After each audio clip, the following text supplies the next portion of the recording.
신약성경 마태복음 22장 37절부터 40절까지의 말씀, 37절부터 40절까지의 말씀, 저와 여러분이 한 절씩 교독하도록 하겠습니다. 제가 먼저 읽겠습니다. 예수께서 이르시되 내 마음을 다하고 목숨을 다하고 뜻을 다하여 주 너의 하나님을 사랑하라 하셨으니 둘째도 그와 같으니 내 이웃을 내 자신같이 사랑하라 하셨으니 아멘. 우리는 지난 시간부터 하이델베르크 교리문답을 함께 나누고 있습니다.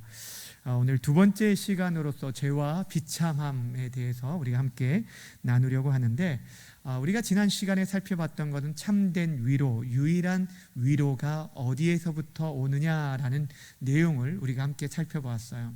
우리가 살아있을 때나 죽을 때에도 우리에게 있어서 진정으로 위로가 되어지는 것, 일시적인 위로가 아니죠. 명예나 어떤 물질 이런 것들이 아니라, 내가 가지고 있는 그런 눈에 보이는 것이 아니라, 내가 이 땅에 살아가면서도 위로가 되지만 죽어서도 우리에게 참된 위로가 되어지는 것, 그것이 무엇인가 라는 내용을 우리가 살펴보았습니다. 그것이 무엇이라고 말했습니까? 내가 살아서나 죽어서나 신실하신 예수님께서 그분이 것이다. 나는 누구의 것이 아니라, 내 자신의 것이 아니라 신실하신 예수 그리스도의 것이 되었다라는 그 사실이 우리에게 있어서 가장 귀한 위로가 된다라고 말씀하고 있어요.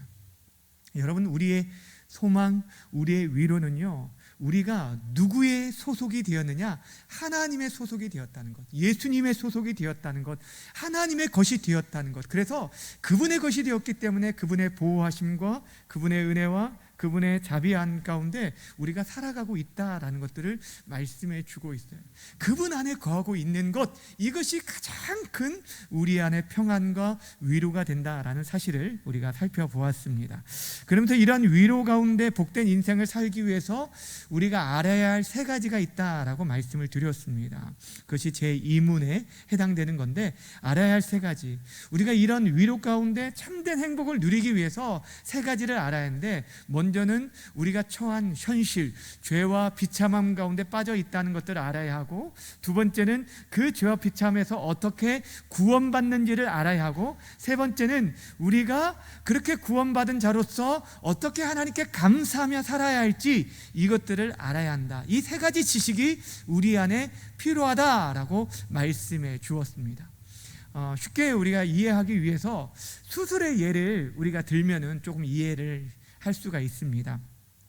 여러분, 어떤 사람이 수술하지 않으면 살아날 수 없는 그런 큰 질병 가운데 걸렸다라고 생각해 보시면, 이 사람이 치료를 받기 위해서, 이 사람이 정말 회복되기 위해서는, 다시 건강을 되찾고 행복하기 위해서는 그에게 필요한 것이 무엇이냐면, 가장 먼저는 그 병에 대한 올바른 진단이 나와야 한다는 거예요. 정확한 진단이 필요하다는 거예요. 그가 지금 어떠한 상태에 빠져 있는지 아는 것, 이게 너무너무 중요하다는 것이죠. 그러니까 바른 진단이 나와야 한다라는 것이고, 그 진단에 맞는 수술이 필요하다라는 것입니다.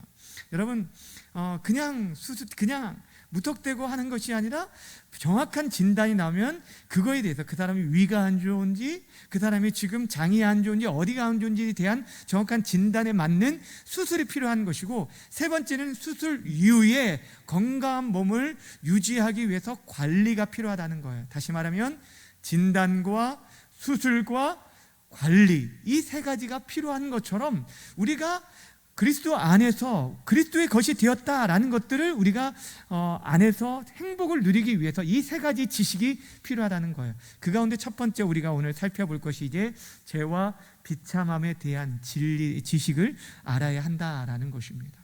우리가 치료를 받기 위해서 먼저는 바른 진단이 우리에게 필요하다라는 것들을 말씀해 주고 있습니다. 우리가 어떠한 상태인지를 알기 위한 것. 자, 그것이 오늘 세 번째 이 3문의 질문입니다. 우리가 죄와 비참함 가운데 있다는 것을 그러면 우리가 어떻게 할 수 있을까?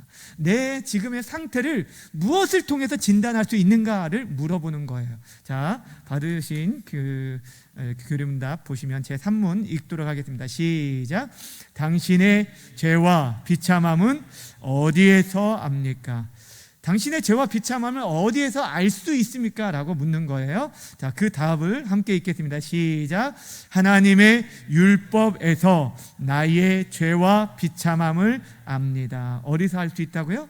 하나님의 율법을 통해서 알 수 있다라고 말하고 있는 것입니다. 성경 두 곳을 함께 찾아보겠습니다. 로마서 3장 20절 말씀 먼저 보겠습니다. 로마서 3장 20절 시작. 그러므로 율법의 행위로 그의 앞에 의롭다 하심을 얻을 육체가 없나니 율법으로는 뭐 한다고요? 죄를 깨달은다라고 말하고 있어요. 자, 로마서 7장 7절 말씀도 함께 보겠습니다. 로마서 7장 7절입니다. 시작. 우리가 무슨 말을 하리요? 율법이 죄냐? 그럴 수 없느니라. 율법으로 말미암지 않고는 내가 죄를 알지 못하였으니 곧 율법이 탐내지 말라 하지 아니하였더라면 내가 탐심을 알지 못하였느니라. 아멘. 율법에 보면 하라는 명령과 하지 말라는 명령이 있습니다. 하나님께서 정해주신 그 율법을 통하여서 해야 할 것들을 하지 않는 것이 죄이며 또 하지 말아야 할 것들을 한 것이 죄라는 것들을 알게 된다는 거예요. 그러니까 우리로 하여금 이 율법을 통해서 무엇이 죄인지를 깨닫게 해주는 것이 이 율법이 가지고 있는 우리에게 주는 요소라는 거예요. 여러분, 우리의 상태, 정말 우리가 지금 어떠한 죄로 인한 우리의 상태가 어떠한지를 바로 알 수 있는 것이 바로 이 율법이라는 거예요. 병원에 가면 저도 그 월요일에 건강검진을 하러 갔었는데, 이 건강검진을 하면은 CT나 어떤 피검사나 이런 것들을 하잖아요. 근데 CT를 엑스레이하고 좀 더 정밀하게 보기 위해서 CT나 MRI까지 찍게 되어지는데, 그것을 통해서 우리 안에 있는 상태들을 확인할 수 있는 것입니다. 작은 것들, 보이지 않는 것들은 현미경으로 확대해서 볼 수 있고, 멀리 있는 것들은 망원경을 볼 수 있는 것처럼 우리의 영적 상태를 확인할 수 있는 것이 무엇이냐면, 그 기준이 뭐냐면 바로 율법이라는 거예요. 율법을 통해서 우리가 알 수 있다라는 것입니다. 사랑하는 여러분, 율법은 우리가 어떠한 죄와 비참에 빠진지 알게 만듭니다. 많은 사람들이 우리가 겪고 있는 그 비참함들은 내 주변의 환경으로 인해서 이루어졌다라고 생각합니다. 내가 처해진 사회적인 문제, 국가적인 문제, 또한 어떤 가정적인 문제, 부모로부터 내가 이런 어려움들로 인해서 내가 지금까지 그 어려움을 전해주고 있다라고 생각할 수도 있습니다. 그리고 또한 타인으로부터 온다라고 생각하고, 내가 배우지 못해서 그렇고, 내가 지금 질병으로 인한 그런 여러 가지 요소들, 고통하고 있는 것들, 이것만 해결되면 내 인생의 문제들이 해결될 거라고 생각해요. 근데 여러분, 내가 지금 질병에 걸렸다고 해서 그 질병의 문제만 해결되면 나머지 여러분의 삶의 모든 것들이 해결될까요? 내가 지식이 없어서 지금 내가 고통하고 있다라고 생각해서 그 지식의 문제가 채워졌다고 해결될 수 있을까요? 아니라는 거예요. 우리 인생에 겪어지는 그런 진정한 죄와 비참의 문제들, 이 비참함의 문제들은 사실 우리 안에 있는 죄된 본성으로부터 나오는 그런 모습 때문에 나타나게 되어진다. 죄된 마음과 죄된 성향으로부터 비롯되어진다라는 것입니다. 원인을 제거하지 않고서 겉으로 나타나는 증상만 해결된다고 해서 우리의 문제가 해결되어지는 것이 아니라라는 거예요.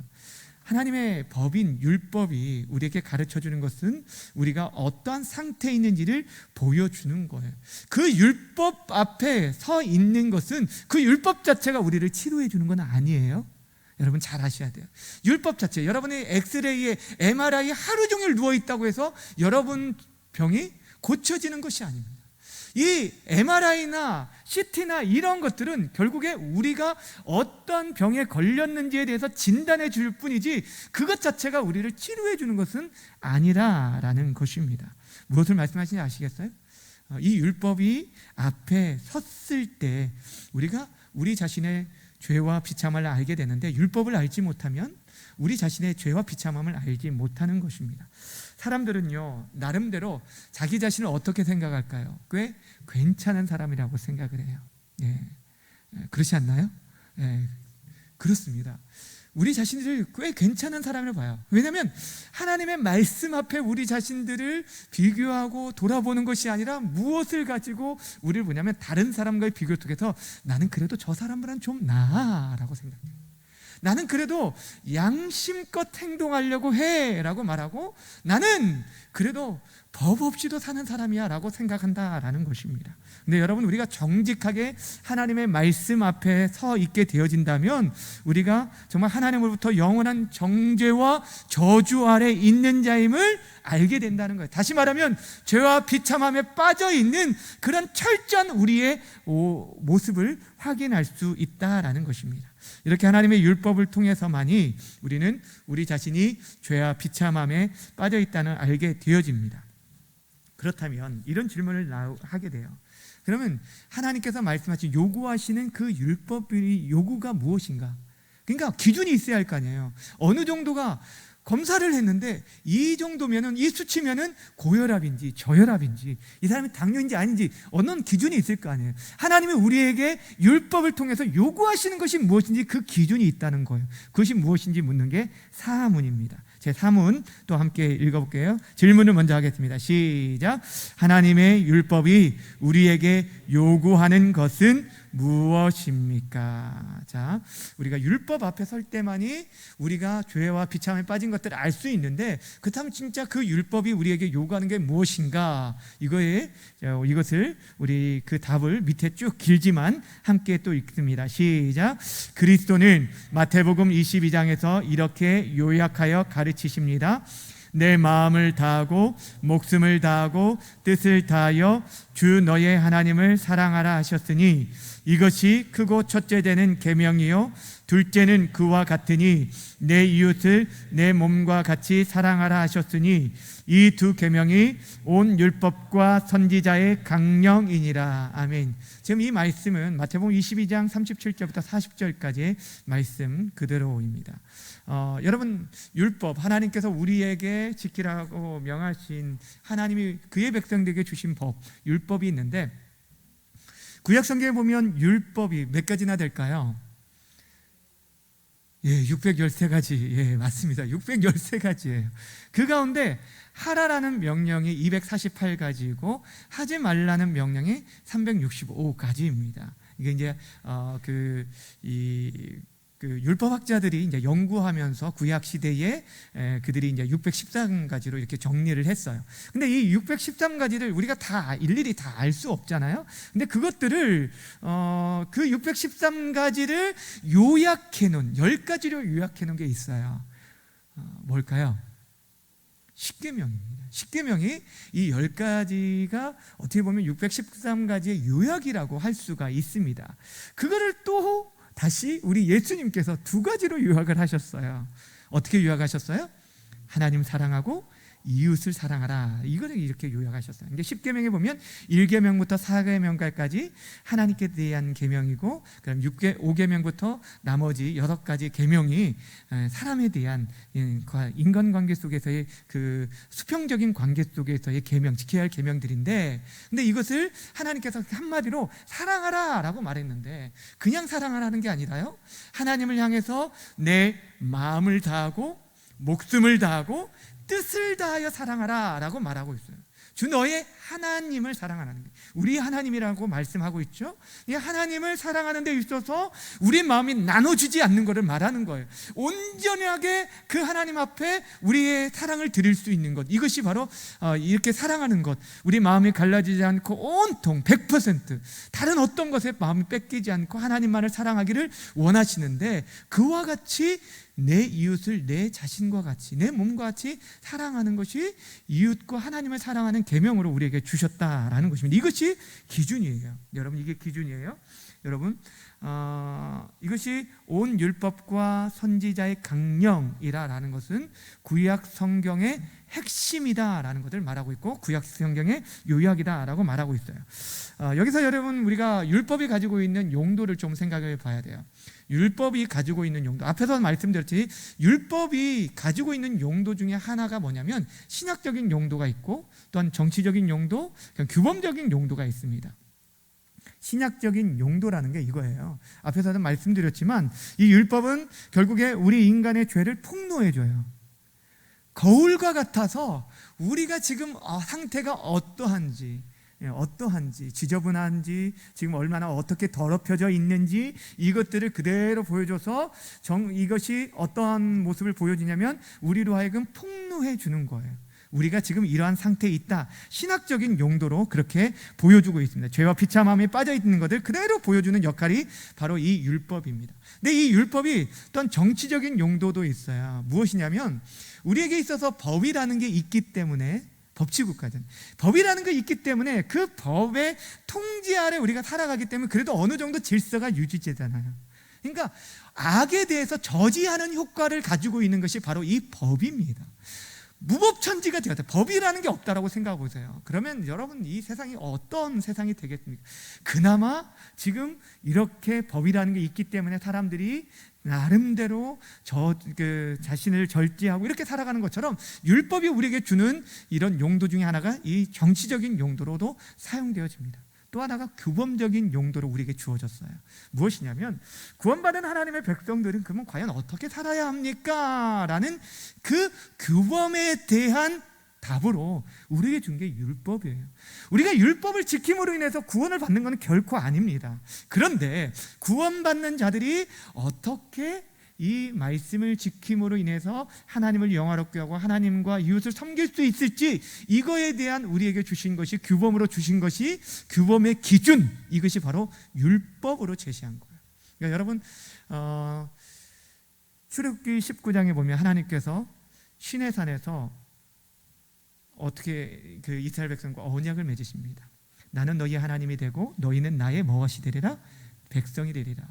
그렇게 하나님께서 먼저 언약을 맺으신 다음에 출애굽기 20장에 가서 비로소 무엇을 주셔요? 그들에게 십계명을 주십니다. 그러니까 십계명이 구원 얻을 용도로 우리에게 준 것이 아니에요. 너 이거 다 지키면 내가 널 구원해 줄게가 아니라 구원받는 백성들이 따라야 할 규범으로 주신 것이 이 십계명이라는 것입니다. 하여튼 간에 오늘 우리가 다루고 있는 것은 결국에 신약적인 용도로서 우리가 지금 율법을 보고 있는 거예요. 이 율법을 통해서 우리 자신이 죄와 비참함에 빠져 있다라는 것들을 발견하게 만들고 있다라는 것입니다. 여기서 앞에서 말씀드린 것처럼 율법이 우리에게 요구하는 것, 하나님을 사랑하고 이웃을 사랑하라라는 것인데, 그렇다면 이제 다음 질문이 되어지는 거예요. 이게 5번째 질문입니다. 뭐냐면 그렇다면 이 모든 것을 우리가 온전히 지킬 수 있습니까? 이게 이제 물어보는 거예요. 율법 앞에 서는 거예요. 말씀 앞에 서보는 거예요. 지금 하나님의 기준이 있어요. 하나님 우리에게 요구하시는 게 있는데 우리가 그 율법의 요구를 온전히 이루어줄 수 있느냐? 아니, 저는요 부자 청년처럼 저는 하나님이 말씀하신 그것들, 살인하지 말라, 간음하지 말라, 도둑질하지 말라, 이것들을 어려서부터 다 지켰습니다 라고 자신 있게 얘기하는 사람들도 있잖아요. 눈에 보이는 그런 것들을 행하지 않았습니다 라고 말할 수 있지만 우리 심령과 우리의 마음을 다 아시는 하나님, 우리가 행한 것들 그 동기까지도 모르시는 하나님 앞에서 특별히 오늘 우리에게 요구하시는 것을 굉장히 강하게 요구하셔요. 뭐냐면 내 마음을 다하고 목숨을 다하고 뜻을 다하고, 그 앞에서 모두가 걸려요. 우리가 하나님 안 사랑합니까? 다 사랑하잖아요. 이웃을 사랑을 하는데 우리는 우리를 더 사랑해요. 우리는 하나님보다 나 자신을 더 사랑한다는 거예요. 그것이 문제가 되는 거예요. 그래서 오늘 5번이 그것을 묻고 있습니다. 자, 5번 문제, 하이델베르크 교리문답 제5번 문제를 읽겠습니다. 시작. 당신은 온전히 지킬 수 있습니까? 여러분 뭐라고 대답할까요? 아닙니다. 자, 그 밑에 아닙니다. 아닙니다를 크게 읽고 나에게는 그 읽겠습니다. 시작. 아닙니다. 나에게는 본성적으로 하나님과 이웃을 미워하는 성향이 있습니다. 예. 지난주에도 말씀드렸지만 여러분이 나눠드리는 이게 보면은 굵은 글씨로 좀 써놓은 것들은 여러분들이 좀 집중해서 보시라고 이렇게 했고요. 그리고 성경 구절을 좀 밑에 적어놓은 것은 관련된 성경 구절을 적었기 때문에 여러분들이 집에 가서 혼자서 성경 공부할 수 있도록 하기 위해서 그렇게 했습니다. 그러니까 여러분들이 제가 이 시간에 다 다룰 수는 없어서 적어드렸으니까 그렇게 참고하시면 되는데 성경 두 곳을 먼저 보도록 할게요. 먼저 로마서 3장 10절 말씀 보겠습니다. 로마서 3장 10절 말씀, 자, 함께 읽겠습니다. 시작. 기록된 바 의인은 없나니 하나도 없으며. 자, 의인은 없나니 얼마나 없다고요? 한 사람도 없다라고 아주 선명하게 말씀하고 있어요. 로마서 1장부터 3장까지가 결국에 말하고 있는 게 뭐냐면 의인이 없나니 하나도 없다는 것들을 1장에서부터 유대인들에게 얘기를 합니다. 이방인들에 대해서 먼저 얘기합니다. 이방인들이 하나님 앞에서 한 사람도 빠짐없이 다 죄인이다라는 것을 얘기하고 나서 유대인들에게 너희도 마찬가지야 라고 얘기하시면서 3장에서 결론적으로 얘기하는 게 모든 사람이 죄를 범하여 하나님의 영광에 이르지 못한다라는 얘기를 하면서 의인이 없다라는 얘기를 하고 계십니다. 에레미야 17장 보겠습니다. 에레미야 17장 9절 말씀, 시작. 만물보다 거짓되고 심히 부패한 것은 마음이라 누가 능히 이를 알리요. 아멘. 여러분, 우리의 상태를 지금 보여주고 있는데 우리의 마음은요, 여러분, 우리의 마음을 좀 들여다보면 우리 마음에 저울이 있는데 그 저울은 우리가 하나님과 이웃을 향한 사랑으로 더 기울어져 있는 것이 아니라 오히려 오늘 문답의 답처럼 하나님과 이웃을 미워하는 본성이 우리 안에 있다라는 거예요. 아유, 목사님 어떻게 그렇게 말할 수 있습니까? 라고 말하는데 그렇지 않다는 거예요. 우리는 하나님을 사랑하기보다는 우리 자신을 사랑하고 이웃을 사랑하기보다는 우리를 사랑하는 마음이 많다는 거예요. 아우구스티누스라고 하는 그 어거스틴이라고 쉽게 말하면 어거스틴이 이제 그 어떻게 보면 초기 그 기독교를 집대성한 사람인데 이분이 이런 얘기를 했어요. 접시 저울 이렇게 양쪽에 접시를 두고 평행을 유지하는 이 저울 중에 한쪽에는 선이 있고 한쪽에는 악이 있는데 우리 인간의 자유의지로서는, 잘 보세요, 이게 아담 이후의 모든 인간을 말하는 거예요. 우리 인간의 자유의지는 한쪽으로 편향되어 있다라고 말하고 있어요. 한쪽으로 기울어져 있다는 거예요. 자, 어쪽으로 기울어져 있을까요? 선과 악이 있는데 어쪽으로 기울어져 있을까요? 악쪽으로 기울어졌다는 거예요. 그러니까 우리가 우리의 생각과 판단 속에서 하나님과 이웃을 향한 생각보다는 우리는 늘 죄의 본성과 또한 죄의 책임들은 이미 우리 가운데 해결이 됐어요. 예수 믿는 우리들도 왜 계속적으로 넘어지냐면 죄는요, 죄책과 오염이라는 부분을 가지고 있어요. 좀 어렵지만 잘 보세요. 죄에 대한 책임과 죄에 대한 오염이 있는데 우리가 예수님 믿는 순간 우리에 대한 죄에 대한 책임의 문제는 예수님께서 다 해결해 주셨습니다. 그래서 우리가 천국 갈 수 있는 이유가 거기에 있는 거예요. 근데 여전히 우리 안에 죄에 오염된 부분이 남아 있다라는 것입니다. 무슨 말씀인지 아시겠어요? 그러니까 우리 안에 자유의지로서는 어쪽으로 기울어졌다고 말하냐면 하나님과 이웃을 사랑하기보다 하나님과 이웃을 미워하는 성향 쪽으로 한쪽에 치우쳐 있다라고 말하고 있는 것입니다. 그렇습니다. 여러분, 균형 잡힌 판단을 내리지 못하고 한쪽으로, 악쪽으로 심하게 편향되어 있다라는 거, 이것이 성경이 우리 인간의 상태를 보여주고 진단해주고 있는 거예요. 지난주에 제가 로마서를 좀 읽어봤으면 좋겠다라고 말씀을 드렸는데 로마서를 한번 펴보세요. 자, 이번 성경을 좀 보면서 할게요. 로마서 1장을 한번 펴볼까요? 이 하이델베르크 교리문답이 로마서의 과정을 쭉 이렇게 로마서의 논리를 좀 따라가고 있거든요. 그러니까 좀 보시면 도움이 될 거라고 생각합니다. 로마서 1장 18절 한번 볼게요. 로마서 1장 18절, 모든 사람이 이제 죄에 대한 부분들에 대해서 언급하기 전에 어떻게 이렇게 말씀하고 있는지 좀 보겠습니다. 로마서 1장 18절 보시면 하나님의 진노가, 제가 읽어드릴게요. 하나님의 진노가 불의로 진리를 막는 사람들의 모든 경건치 않음과 불의에 대하여 하늘로부터 나타났다. 그러니까 쉽게 말하면 하나님의 진노가 나타났어요. 하나님의 진노가 나타났는데 경건치 않음과 불의에 대해서 나타났어요. 왜냐하면은 하나님께서는 하나님을 알만한 것을 이 세상을 지으실 때부터 그 모든 창조 만물, 이 천지 만물을 통해서 보여주었어요. 그래서 그거를 통해서 하나님을 경외하고 예배하도록 하기 위해서 하셨는데도 불구하고 인생들이 하나님 창조하신 것들에 통해서 하나님을 예배하지 않고 오히려 하나님의 영광을 썩어질 우상과 바꿔버렸어요. 한마디로 말하면 하나님이 아닌 무엇을 선택했어요? 우상 숭배, 우상을 선택했다는 거예요. 그래서 하나님께서 그들을 그 상실한 마음대로 그대로 내어버려 주심으로 인해서 그들 안에 엄청난 죄의 열매들이 나타나게 되어진 거예요. 자, 여러분 잘 보세요.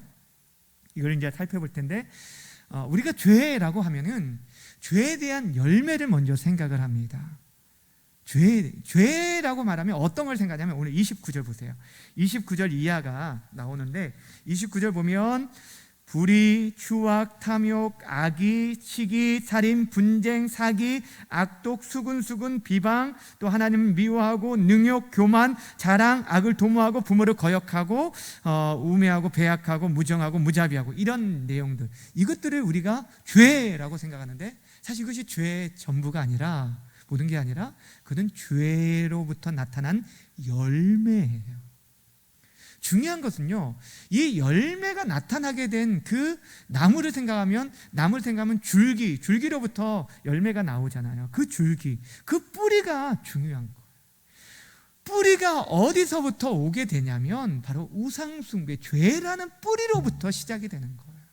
하나님이 아닌 이 거짓 것들, 썩어질 헛된 것들을 따름으로 인한 이 죄로 인해서 그 죄가 원인이 되어서 그 줄기로부터 하나님의 은혜에서 벗어나게 된, 하나님의 은혜에서 상실되어진 그런 모습을 우리에게 보여주고 있는 것입니다. 이것이 바로 하나님의 은혜가 상실됨으로 인해서 그 줄기로부터 하나님이 기뻐하시는 것이 아닌 하나님이 싫어하시는 죄악된 열매가 맺혀지게 되는 거예요. 하나님의 은혜가 어떻게 상실되었는지 24절부터 제가 볼 때 여러분들이 한번 보세요. 제가 읽어드릴 때 어떤 단어를 여러분 좀 찾으셨으면 좋겠어요. 24절 보면 그러므로 하나님께서 그들을 마음의 정욕대로 더러움에 내버려 두사 그들의 몸을 서로 욕되게 하셨으니, 자 26절도 제가 읽어드립니다. 그때 하나님께서 그들을 부끄러운 욕심에 내버려 두셨으니 곧 그들이 여자들로 순리대로 쓸 것을 바꿔 영유로 쓰며, 28절도 읽어드립니다. 또한 그들이 마음에 하나님 두기를 싫어하며 하나님께서 그들을 그 상실한 마음대로 내버려 두사 합당하지 못한 일을 하게 하셨으니, 자 24, 26, 28절에서 똑같이 나오는 단어가 있어요. 뭐죠? 찾으셨나요? 내버려 두었다. 그렇죠. 내버려 두었다는 말이에요. 하나님께서요 그 상실한 마음대로 내어버렸다. 이거 육이라고 말하는데 이게 가장 큰, 이게 어떻게 보면 하나님이 징계예요.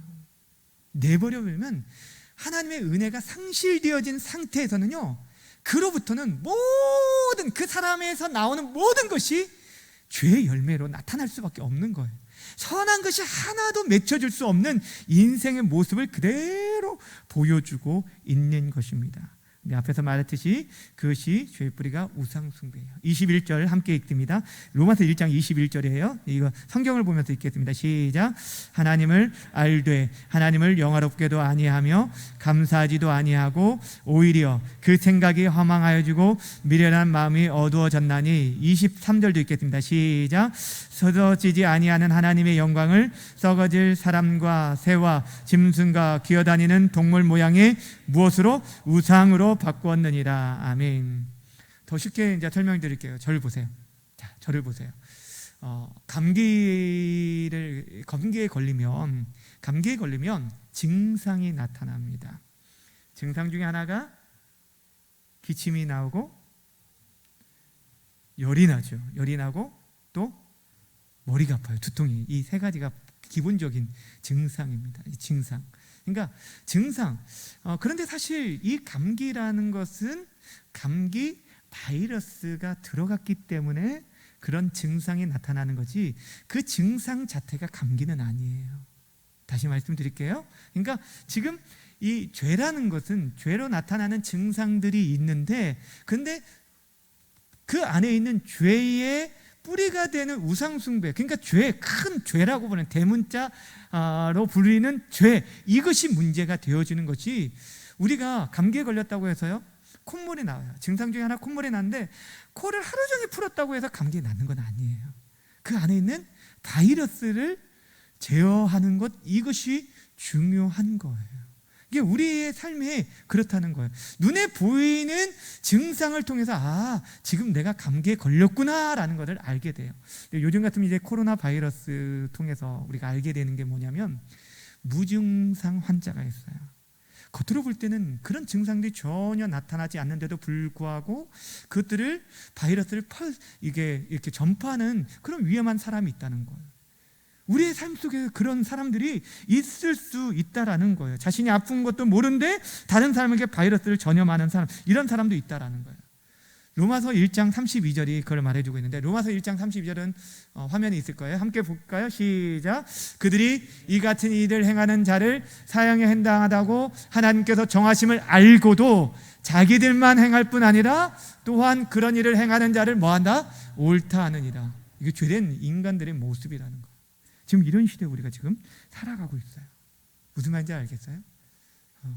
우리가 그렇게 바른 진단을 통해서 우리가 지금 처해진 상태가 어떠한지를 바로 알아야만이 우리의 상황이 시급하다는 걸 알고 치료가 필요하구나.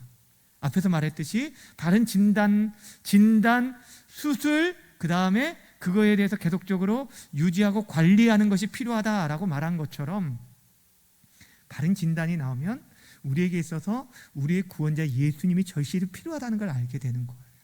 그래서 우리가 먼저 죄에 대한 진단부터 시작하고 있는 것입니다. 사랑하는 여러분, 오늘 우리가 다루는 것은요, 예수 그리스도의 것이 되었다라는 사실, 그것이 우리에게 유일한 위로가 되어지는데, 그것들을 알고 누리기 위해서 가장 먼저 우리 자신이 처해져 있는 상태, 죄와 비참함의 상태에 빠져 있다라는 것들을 아는 것이 중요하다라고 말씀하고 있어요. 근데 우리가 죄와 비참함에 빠졌다는 것들을 알기 위해선 다른 사람과의 비교 속에서 나는 어느 정도 이 시대의 준법 정신을 가지고 법 없이도 사는 사람이, 이게 아니라 하나님의 말씀의 기준에서 우리 자신을 볼 때 우리가 얼마나 철저하게 하나님의 진노와 심판 아래에 놓여져 있는지를 알 수 있다라고 말씀하였습니다. 우리의 본성상 하나님과 이웃을 미워하는 성향이 있는 것, 그 부패한 본성으로 인해서 영원한 심판, 또한 정죄의 저주 아래 있는 자, 바로 저와 여러분이 되었다는 거예요. 그러게 우리에게 진정 필요한 이 상태에서 우리를 건져주시고 우리를 수술해 주시고 우리를 치료해 주실 분, 오직 예수 구원자가 필요하다는 것들을 우리가 발견하게 되어지는 것입니다. 사랑하는 여러분, 이러한 진단들이 우리에게 들려질 때 세상 사람들이 두 가지 크게 반응을 보입니다. 첫 번째는 어찌할꼬라는 반응을 보여요. 어찌할꼬. 자신의 가슴을 치면서 내가 지금 이런 상태인데 이런 상태에서 어떻게 구원을 받을 수 있습니까? 라고 간구하게 되는 거예요. 베드로가 사도행전 2장에 보면 설교하 복음을 메시지를 전하게 되잖아요. 그때 사람들이 이렇게 반응합니다. 2장 37절 말씀 함께 읽을까요? 시작. 그들이 이 말을 듣고 마음에 찔려 베드로와 다른 사도들에게 물어 이르되 형제들아 우리가 어찌할꼬 하거늘. 자신의 죄와 비참함을 깨달으면 이런 반응이 나타나게 되는 거예요. 진실로 하나님 앞에, 말씀 앞에 서게 되면 어찌할꼬라고 서게 됩니다. 그때 베드로가 그에게 제시해 준 방법이 무엇인지 2장 이어서 37절 이어서 38절 읽겠습니다. 시작. 베드로가 이르되 너희가 회개하여 각각 예수 그리스도의 이름으로 세례를 받고 죄 해사함을 받으라. 그리하면 성령의 선물을 받으리니. 아멘. 회개하라. 그리고 죄사함을 받아라. 예수 이름으로 죄사함을 받아라 라고 말하고 있습니다. 이렇게 말했어요. 근데 이렇게 어찌할꼬라고 자신의 죄와 비참함을 깨닫고 회개하는 자들이 있는, 가슴을 치고 탄식하는 자들이 있는 반면에 오히려 어쩌라고 라고 대드는 자들도 있다라는 거예요. 내가 무슨 상관인데 라고 하면서 대드는 자들이, 당신이 뭔데 잔소리냐라고 하면서 도리어 큰 소리 치는 자들도 있다라는 것입니다. 성경이 이런 자들에 대해서 이렇게 말씀하고 있어요. 로마서 마지막 1장 28절 말씀 함께 한 목소리로 읽겠습니다. 시작. 또한 그들이 마음에 하나님 두기를 싫어하매 하나님께서 그들을 그 상실한 마음대로 내버려 두사 합당하지 못한 일을 하게 하셨으니 아멘. 요즘 새벽기도 시간을 통해서 창세기 말씀을 함께 나누고 있는데 가인에게 하나님께서 그 동생 아벨을 쳐 죽였을 때에도 그 전에 먼저 경고를 하십니다. 죄가 문 앞에 엎드려져 있다. 너가 죄를 다스려라. 선을 행하면 죄를 다스릴 수 있다라고 이제 얘기를 하시는데, 결국에는 하나님의 경고의 말씀을 들었음에도 불구하고 그 말씀을 쫓아 순종하며 나아간 것이 아니라 자신의 죄된 본성을 쫓아 행했던 모습. 그러니까 이 모든 것이 원죄로부터 비롯되는 거예요. 이게 원죄라는 것은 결국에 여러분 우리 안에 가인이 있다라는 것들을 보여주고 있거든요. 가인이 있다는 것을 보여주고 있는 건데, 그런데 우리에게 있어서 하나님께서요 계속적으로 그럼에도 불구하고 첫사람 아담이 범죄하였을 때 하나님께서 아담을 어떻게 하시면 찾으셔요. 아담아 아담아 내가 어디 있느냐 하면서 찾으셨어요. 범죄한 가인에게는 어떤 방식으로 말씀하셨냐면 가인에게 이렇게 물어요. 내 동생 아벨이 어디 있느냐라고 물으셨어요. 지금 하나님께서 계속적으로 그들에게 회개의 기회를 주시는 것들을 보게 되어집니다. 다른 여러분, 우리에게도 마찬가지입니다. 우리가 지금 예수님을 믿고 우리 이미 구원받은 자들입니다. 그런데도 불구하고 지금 계속적으로 우리에게 하나님의 말씀을 대하는 것은 우리의 상황이 어떠한 가운데 우리가 구원을 받았는지를 알아야 그 구원에 대한 감격과 감사 가운데 우리가 정말 하나님을 기뻐하고 즐거워하며 경배할 수 있게 되어지는 거예요. 내가 정말 어떠한 상태에서 구원받았는지를 알 때 우리가 구원의 감격 가운데 살아갈 수 있습니다. 여러분, 하나님의 말씀이 여러분 귀에 들려지는 은혜가 있길 바라고요. 또한 그 말씀 앞에 믿음으로 반응하는, 회개하며 반응할 수 있는 은혜가 있기를 바랍니다. 여러분, 오늘 우리가 하나님의 말씀을 계속적으로 우리가 이제 다룰 때 하나님의 말씀을 통해서 철저히 우리 자신에 대해서는 절망하셔야 돼요. 우리 자신은 정말 아무것도, 내가 목사가 10년이 되었든 목사 된 지 10몇 년이 되었든 내가 목회를 얼마나 했든 내가 신앙생활을 몇십 년 동안 했든 이게 중요한 게 아니에요. 우리는요 또 넘어질 수 있어요.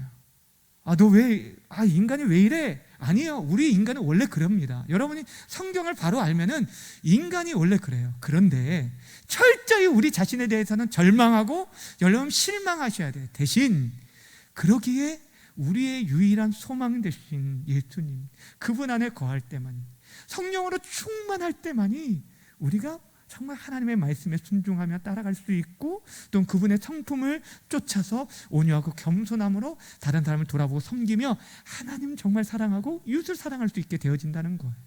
그렇게 매일 성령의 충만함을 구하시는 저와 여러분 되어지길 바랍니다. 우리에게 유일한 소망으로 이 땅에 오신 주님, 그분 안에 피하는 참된 위로 되신 그분 안에 거하고 그분께만 소망 두며 살아갈 수 있는 우리 모두가 되어지길 주님의 이름으로 축원합니다. 기도하겠습니다. 참 좋으신 하나님 아버지, 오늘도 또 이렇게 하나님의 말씀을 나눌 수 있는 귀한 시간들을 허락해 주신 거 감사합니다.